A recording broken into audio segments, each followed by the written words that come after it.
Vipi? Kupoa? Mambo zaidi? Umefika Kigamboni? Umepaonaje? Umepoa huku, si ndio? Huku una train vizuri, unapumzika vizuri, hakuna mavurugu, si ndio? Una utulivu mkubwa. Hapa shida moja ya watu, na hii nataka niwaambie mapema. Mbona uwanja huu ni kwa ajili yenu? Watu wengi wanafikiria uwanja ni kwa ajili ya program za mwalimu. Hapana. Uwanja ni wa kwenu. Huwezi kukaa hapa, unaamka asubuhi, unakunywa chai, unarudi kulala. Unakuja mchana, unakula lunch, unarudi kulala. Unakuja hapa saa 11, si saa 10:30. Una train. Masaa lisali moja na nusu. Unatoka hapa, unarudi pale chumbani kwako. Unaoga, unarudi hapa, unakula, unaenda kulala. Yaani masaa 24 umetrain lisali moja na nusu. Unaona ni sawa? Kutakuwa kuna improvement. Vitu ambacho wewe mwenyewe unajiongezea ziada. Yes. Uwanja huu uko free. Uko free wakati wote. Unatengeneza programu yako binafsi na uko kwenye programu ya timu. Bana, sisi tunataka kufanya kitu fulani juu hapa. Hakuna Cristiano hawa wanafanya mpaka unaona ni best players in the world. Sio kama wamekaa tu wanasubiri programu ya mwalimu. Utaona mwenyewe anafanya programu hii, anafanya programu hii, wala usione aibu. Sasa kuna mtu bana, huyu jamaa huyu yaani hii, this is about you. Hii inakuhusu wewe, hii inahusu mtu mwingine. Hawa kina Cristiano, kina Messi, they do a lot of personal training, a lot. Ndio maana wana improve. Mimi fullback nawezaje kupiga cross, na kisha cross zangu napiga zikiwa kwenye ubora. Train hapa. Haiwezi kuja tu kwenye mechi bahati mbaya tu ukapiga cross zikawa zinakubali kabla huja train. Train. Wanasema David Beckham yule wa Manchester anacheza winga ya kulia, fullback yake ni Gary Neville. Walikuwa marafiki ndani ya uwanja na marafiki nje ya uwanja. Kwenye harusi ya David Beckham, yule mpambe wake alikuwa Gary Neville, ni sehemu ya marafiki zake.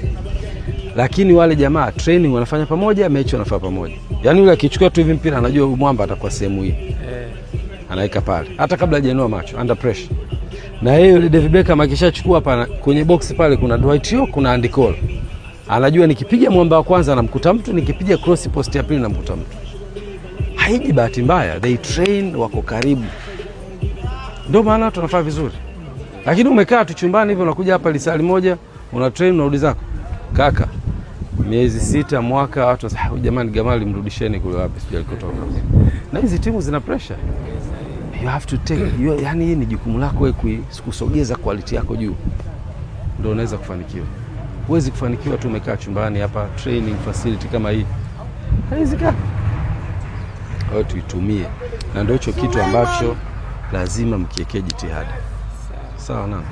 Lazima mkiekee jitihada. Tumeshapata nafasi ya kuja kwenye timu kubwa, tuhakikishe hapa hatutoki.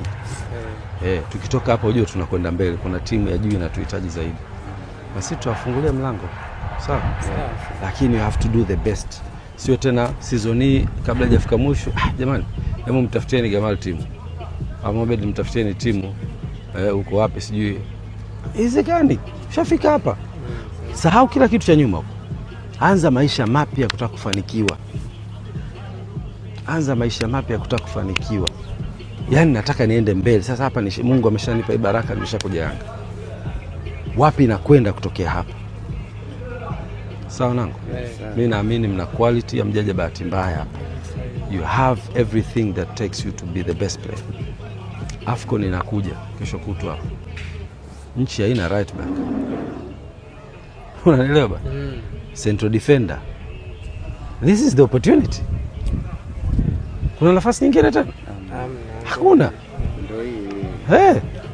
Sitafanya kazi. Fanyeni kazi wanangu. Fanya personal training. Timu umeona imekuwa kubwa sana. Jana umeona tunamtangaza nani? Shaluli. Unafikiria mchezo ile mtu? Sio mchezo. Wanataka huduma wale. Piga mitungi pale. Yaani wale wanataka huduma. Na hii huduma natakiwa tuilete. Sisi tuko tayari, tunatakiwa tuilete huduma. Sawa nangu? Sawa. Tunawatakia kila la kheri. Basi sawa. Kila la kheri. Okay.